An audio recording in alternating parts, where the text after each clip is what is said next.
Did you know that one Roblox player built the most amazing memorial world ever, but almost lost it all to mean griefers?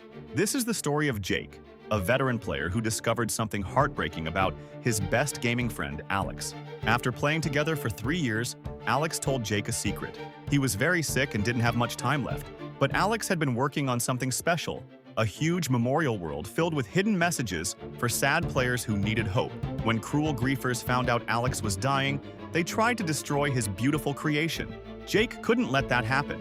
He gathered friends from across Roblox to guard the world day and night. As they fought off wave after wave of attacks, Jake discovered Alex's coded messages everywhere. Each one had kind words and life lessons for players going through hard times. When Alex's memorial was finally finished, something magical happened. Thousands of players came together for the most beautiful digital funeral ever seen in Roblox, honoring their friend's incredible final gift.